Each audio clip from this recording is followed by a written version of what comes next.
ወገኖቼ ኢትዮጵያውያን ኤርትራውያን እንዴት ናችሁ? እንዴት ከረማችሁ? ታችሁ ወንጌላዊት ጸገነት ነኝ። እንግዲህ ዓለማችን በተለያየ ሁኔታ እየተናወጠች ነው ያለችው። እኔም ደግሞ ከእግዚአብሔር ቃል አንጻር ከሚታየው ሁኔታዎች ለትውልድ መረዳት እንዲሆን ለኔና ለእናንተም የገባኝን በመንፈስ ቅዱስ በመመራት በቃሉ በመመራት የማቀርበው አገልግሎት ነው። ወይዘሮ አዳነች አበቤ ኤአይ ነው ወይስ ራይ ነው? እኔ አልገባኝ። ደንግጠናል። አገሬው እዛ አገር ቤት ያሉት ራሱ ይሄ ከንቲባችን የምታወራው ነገር የት ነው ያለው? ትክክል ነው? እውነት አዲስ አበባ ለማኝ የለም?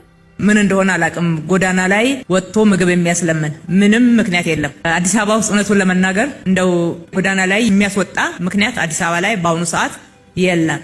ከነኚህ መገባ ማዕከላቶች ውስጥ ወደ አንዱ ጎራ ብሎ ትኩስ ንጹህ ምግብ፣ የተመጣጠነ ምግብ መመገብ የሚቻልበት ከተማ ሆኗል። ደግሞ ምግብ ለዕለት ጉርሳቸው የሌላቸው ወገኖቻችንም ቤታቸው ነው። ሲኒ ያላጋኑ ለልመና መውጣት የለባችሁም። ኑና ትኩስ ምግብ ብሉ፣ የጸዳ ምግብ ብሉ ስትሉ ያ የተራበ ህዝብ ይሄ ነገር የት ነው ያለው ብሎ አይጎመችም።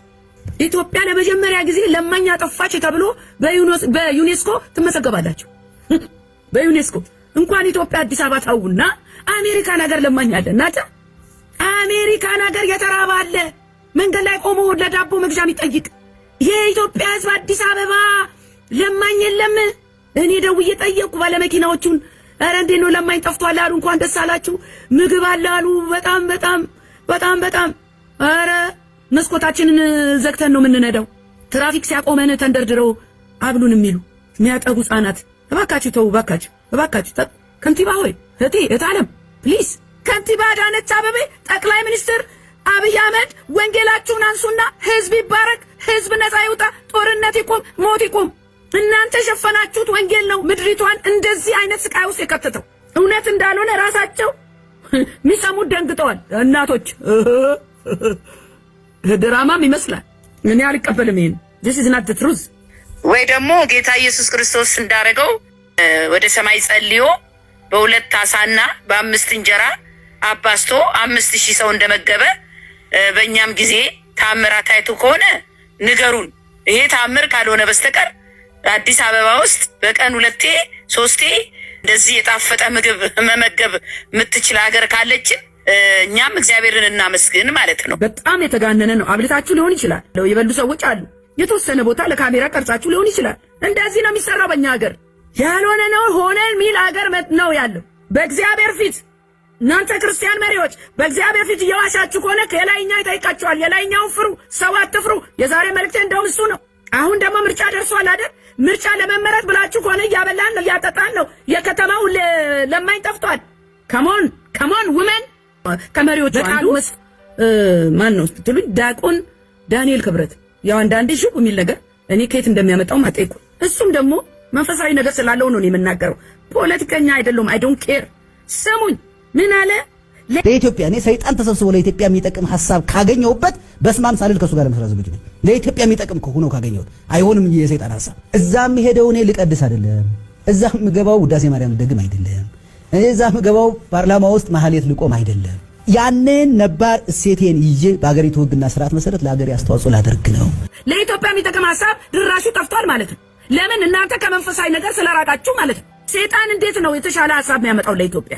ምናልባትም የሰይጣን ሐሳብ ተከትላችሁ ሊሆን ይችላል ህዝብ መከራ ውስጥ የገባው። ቲንክ አባውት ኢት። ራሳችሁን ፈትሹ። እናንተ ሰዎች በመሪነት ደረጃ ያላችሁ ሰዎች እባካችሁ ራሳችሁን ፈትሹ።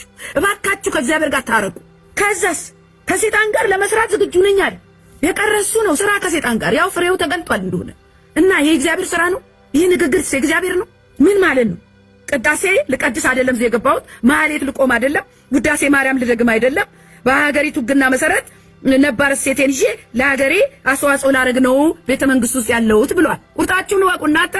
ስለዚህ ቤተ መንግስት ውስጥ ያሉት ወንጌላቸውን አስቀምጠዋል፣ ቅዳሴ አቁመዋል፣ ወደ እግዚአብሔር የሚያቀርበውን ነገር ማህሌት መቆም አቁመዋል፣ ሁሉን ነገር አቁመዋል፣ ዘግተዋል። መንፈሳዊ ነገራቸው የእግዚአብሔር ነገር ተቆልፎበታል። ይኸው ከሰይጣንም ሐሳብ ይመጣል። ይሄ የሚያሳየው ከእግዚአብሔር መራቅህን ነው ወንድም ማለት እና በሚከተልህ ትውልድ ላይ ያለህንም ንቀት ያሳያል። ከንግግርህ ማለት ነው። እግዚአብሔር ይቅር ይበልህ አንተን። ሰው የሚፈራው ከእግዚአብሔር ይልቅ ሰውን ነው። እየመራን ያለው የሰው ስርዓት እየፈራን ያለነው እየተገዛን ያለነው ለሰው ነው። ሰው ማለት ማን ነው? ዓለም ናት እየገዛችን ያለችው። በሰው ስርዓት የእግዚአብሔር ልጆች በሰው ስርዓት የሚመሩ የእግዚአብሔር ልጆች በወጥመድ ውስጥ ናቸው። ይህንን ነው ዛሬ ማሳየት የምፈልገው። ከእግዚአብሔር ይልቅ ሰውን መፍራት ወጥመድ ነው ይላል በምሳሌ 25:29 ላይ ስሙኝ። ሰውን መፍራት ወጥመድ ያመጣል፣ በእግዚአብሔር የሚታመን ግን እርሱ ይጠበቃል ይላል። በዓለም ያልተጠላችሁ ክርስቶስን በማያውቁ ሰዎች የምትወደዱ ካላችሁ ራሳችሁ ፈትሹ። ዓለም የሚመቻት የራሷ የሆነውን ስታስተጋባላት። ቁጥር 19 ከዓለምስ ብትሆኑ ዓለም የራሱ የሆነውን ይወድ ነበር፣ ነገር ግን እኔ ከዓለም መረጥኳችሁ እንጂ ከዓለም ስላይደላችሁ፣ ስለዚህ ዓለም ይጠላችኋል ይላል። ይሄ ነው የተጻፈልን። ዓለም ይጠላናል። ኢየሱስ ክርስቶስ ያሳደደች ዓለም፣ የጠላች ዓለም፣ የሰቀለች ዓለም ለእኛ ለተከታዮቹ ትመቻለች ብሎ ማሰብ ሞኝነት ነው።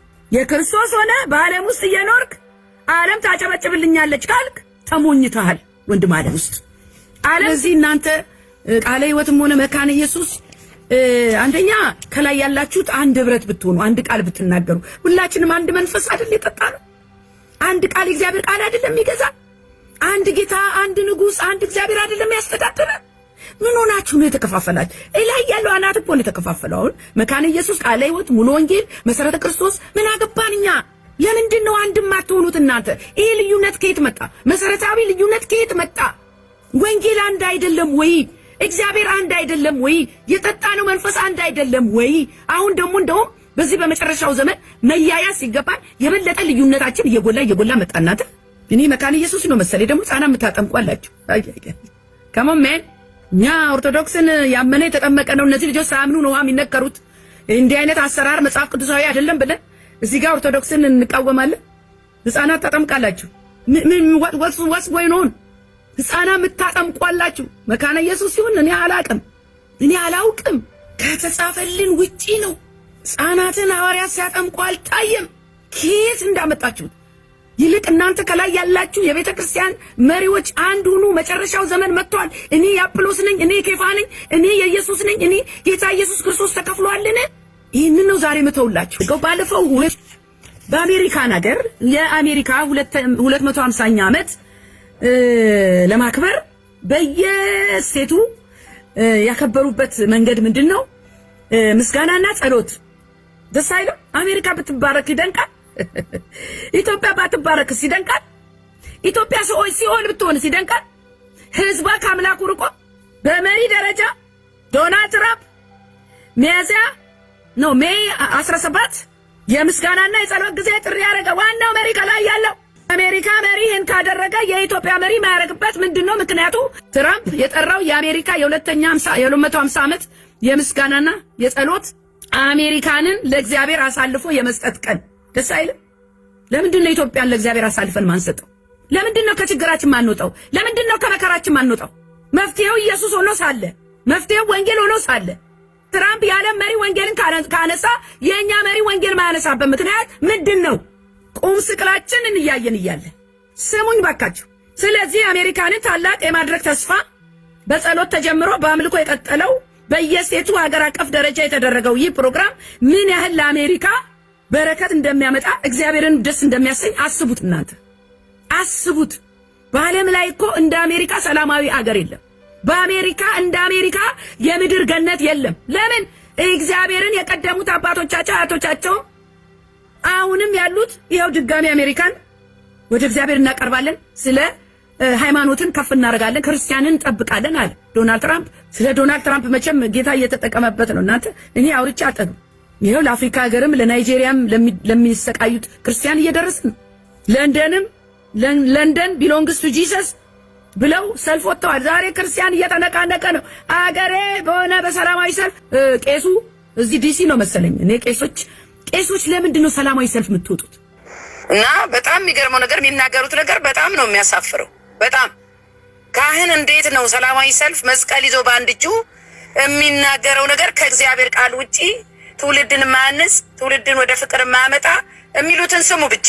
ምን ይላሉ? ምን አይነት ጄኖሳይድ ሲፈጸም ነው እኛ የሚሰማን ወገኖች? ተውት፣ የቀሩት ቀርተዋል። ግድ የላችሁም። ክርስቶስ ይሄንን ዓለም ያጣፈጠው በ12 ሰዎች ነው አይደል? እንበቃለን። እኛ ቆራጥ ነው። 12 ሐዋርያት እኮ ዓለምን ያደረሱት በወንጌል ነው። አባት በወንጌል ነው እንጂ በአመፅ በሰላማዊ ሰልፍ አይደለም። የአማራ ጠላት ባዕድን ነው የሚባል ባዕድን የሚባል ወዳደር አሉ። ከዛ አማራን ይከፋፍላሉ። ከዛ ደግሞ ብልጽግና የሚባላሉ። ከዛ ደግሞ አባ ሰሪዮስ አሉ። ያልጠሩት ስም የለም። ወንጌሌ ነው እንዴ? ወንጌል ይዛችሁ ወጣችሁ ወደ እግዚአብሔር ቢጮና ንስሐ ቢገባ ፍቅር ብትሰብኩ ኖሮ ይሄን ጊዜ መፍትሄ በመጣ ነበር። ደግሞ ራሳችሁን ከሐዋርያት ጋር ማወዳደራችሁ ከእግዚአብሔር አገልጋዮች ጋር ከክርስቶስ ተከታዮች ጋር አሳፋሪ። ካህን ሆኖ እንዴት ነው ወንጌል ይዞ መውጣት ያለበት ካህን? ትውልድን በወንጌል ማድረስ ያለበት ካህን፣ ከእግዚአብሔር ጋር ማቀራረብ ፍቅር መስበክ ያለበት ካህን እንዴት ነው ሰላማዊ ሰልፍ የሚወጣው? ይህንን እናንተ ንገሩኝ። ነቢያትንና ሐዋርያትን ከዚህ በኋላ አንሾምም አንቀበልም የሚል ሐሳብ ነው ያለው። በመድረካችንም አናስተናግድም የሚል ሐሳብ አለ። የኔ ጥያቄ ግን በእኛ ዘመን በአዲስ ኪዳን የሐዋርያትና የነቢያት አገልግሎት የለም ወይ ነው። ያው እንደተጻፈልን ከአምስቱ የቤተክርስቲያን ቢሮዎች ነቢያትና ሐዋርያት የተጠቀሱ ናቸውና በእኛም ዘመን ሐዋርያትና ነቢያት አሉ ብዬ አምናለሁ። እኔ አሉ ያለ ዕድል ሆኖ በአገራችን ውስጥ ያሉት ሐሰተኛ ነቢያትና ሐዋርያትም ደግሞ የተባሉት በተቀመጡበት በሐዋርያትነት ዴፊኒሽን ሐዋርያ ምን ማለት ነው በሚለው የማይንቀሳቀሱ የማይሰሩ አሉ። ስለዚህ እነሱን መቃወም፣ እነሱን መድረክ መከልከል፣ እነሱን የኛ አካል አይደሉም ሐሰተኞች ናቸው ማለት ትክክል ነው። ነገር ግን በአጠቃላይ ጸጋው የለም በእኛ ዘመን ጸጋ በነበሩት በበጉ ሐዋርያት በነበሩት በቀደሙት ነቢያት ቀረ የሚል ሐሳብ ከሆነ ትክክል አይመስለኝም። እኔ እንደዛም አልተጻፈልንም። ወደ ገጠር ወደ አልደረሰበት እንድደርሱ ነው ሐዋርያ የሚለው ሹመት ያለው። ግን ሐዋርያ የሚለው ሹመት ዛሬ ለንግድ ለመብያን መሆኑ በጣም ግልጽ ነው። ግን እነዚህ የቃለ ሕይወት የተናገሩት ምንድነው? አሉ በስውር የሐዋርያነት ሥራ የሚሰሩ በየገጠሩ እየሄዱ ወንጌል የሚሰብኩ የሚተክሉ ትውልድን የሚያንጹ አሉ። እነሱን ታዲያ ወደፊት አምጡና ይሄ ነው ትክክለኛ ሐዋርያ፣ ይሄ ነው የሐዋርያ ሥራ ብላችሁ እነሱን ሾማችኋቸው ምሳሌ ለምን አታረጓቸው? ጸጋው እንዳለ ካመናችሁ እናንተ በቤተ ክርስቲያናችሁ በእግዚአብሔር ቃል መሰረት በመንፈስ ቅዱስ መሰረት ምሪት መሰረት እጅ ጭናችሁ እንደነ ጳውሎስ ለምንድን ነው ከስር ሐዋርያ ማታስነሱት? ለምንድን ነው ከስር ነቢያት ማይነሱት? በዚህ ዘመን ጸጋው አለ። አዎ አለ። ነቢያት ያስፈልገናል። ዛሬ ብዙ ያልተፈታ ህልም አለ። ዛሬ ነገስታት ጥያቄ አለ። ዛሬ ትውልድን ያስጨነቀ ነገር አለ። ነቢያቶች ያስፈልጉናል። እግዚአብሔር ደግሞ የጸጋ ድሃ አይደለም። ጸጋው አለ። በእኛም ዘመን አሉ። የሴት ነቢያትም አሉ። ስለዚህ እናንተ ነቢያት ናቸው የምትሉትን ትክክለኛ ነቢያት እግዚአብሔር አይሰጥም ወይ? አለው ያስፈልጉናል ነቢያቶች። አሁን ያሉት ነቢያቶች የተገለጡት ሐሰተኞች ናቸው። አያግሪ ነገር ግን እንደዚህ ነው ነቢያትነት ማለት ይሄ ነው ብላችሁ በትክክል የተቀባ በትክክል ከእግዚአብሔር የተላከው የለም ወይ?